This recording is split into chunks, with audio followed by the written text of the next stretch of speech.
আপনাদের সবাইকে স্বাগতম। আজকে আমার হাতে এসেছে একজন সাবস্ক্রাইবারের পাঠানো একটি টেন্ডা O3 আউটডোর রাউটার। তিনি লিখেছেন টেন্ডা O3 রাউটারটি সিগন্যাল পাচ্ছে না। রাউটারের কাছে সিগন্যাল ঠিকই আছে কিন্তু দূরে সিগন্যাল যাচ্ছে না। শাহরিয়ার আলম, নিয়ামতপুর, নওগাঁ থেকে। চলুন দেখি আসলে কি সমস্যা। রাউটারটি আনবক্সিং করার পর পাওয়ার দিয়ে অন করেছি। দেখুন টেন্ডা নামে ওয়াইফাই SSIDর সিগন্যাল 1 কোটি কম দেখাচ্ছে, অথচ রাউটার রয়েছে আমার বাম হাতে। প্রাথমিকভাবে বোঝা যাচ্ছে সমস্যা হয়তো হার্ডওয়্যারে।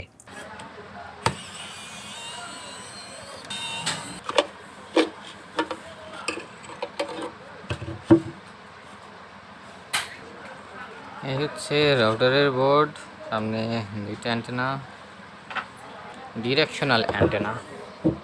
এটা হচ্ছে প্রসেসর, সাথে হচ্ছে র্যাম, আর বায়োস আইসি আছে এই পাশে।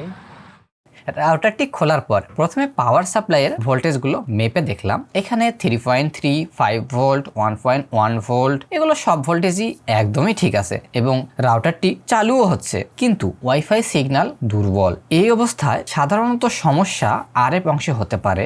RF পাওয়ার সাপ্লাই ঠিক আছে, তাই নেটওয়ার্ক সেকশনের আইসিগুলো পরীক্ষা শুরু করি।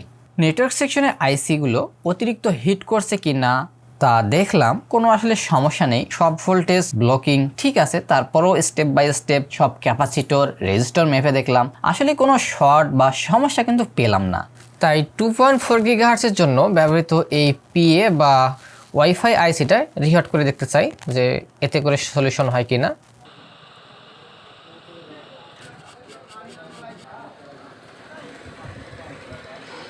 কিন্তু তারপরও একই অবস্থা।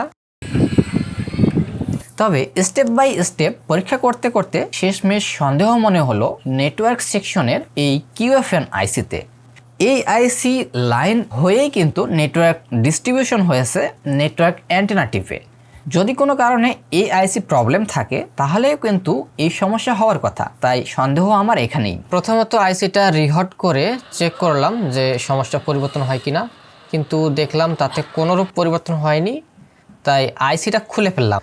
খুলে ফেলে এখানে একটা আঙ্গুল রেখে আমি বোঝার চেষ্টা করলাম যে বর্তমানে ওয়াইফাই সিগন্যালটা কেমন আছে আইসি খোলার পর।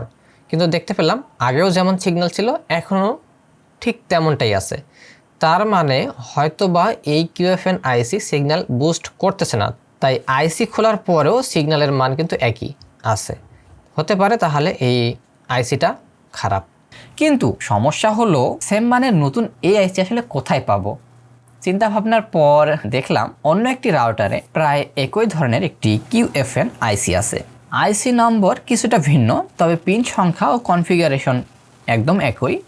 তাই সেটি ব্যবহার করব বলে সিদ্ধান্ত নিলাম।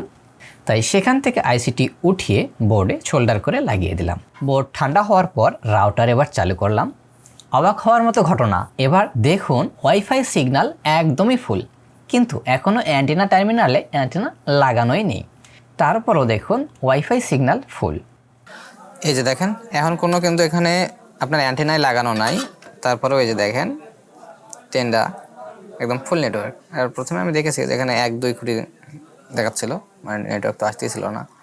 আর এই যে অ্যান্টেনা লাগালে তো অনেক দূরে আশা করা যায়, মানে আশা করা যায় বলতে যেমন ছিল আপনি তেমনই পাবেন, ফুল নেটওয়ার্ক। কিন্তু এই যে অ্যান্টেনা টিপে কোনো অ্যান্টেনা লাগানোই নেই। এরপর অ্যান্টেনা লাগিয়ে চেক করলাম, নেটওয়ার্ক একদমই স্টেবল। দূর দূরান্তে চেক করেও দেখেছি সিগন্যাল একদমই স্টেবল এবং বহুদূর পর্যন্ত পৌঁছাচ্ছে, ঠিক নতুনের মতোই। আউটডোর রাউটারগুলো মূলত 1 থেকে 1.5 কিলোমিটার দূরে সিগন্যাল পৌঁছানোর জন্যই বানানো হয়। এইভাবে ধৈর্য এবং সঠিক স্টেপ ফলো করে টেন্ডা O3 রাউটারকে পুনরায় কার্যকর করা সম্ভব হলো। আপনি যদি এমন ধরনের টেক রিপেয়ার ভিডিও দেখতে ভালোবাসেন তবে লাইক দিন, কমেন্ট করুন এবং সাবস্ক্রাইব করতে ভুলবেন না, কারণ এখানে প্রতিটি ছোট ছোট হার্ডওয়্যার সমস্যার সলিউশন পাবেন। ধন্যবাদ ভিডিওটি দেখার জন্য।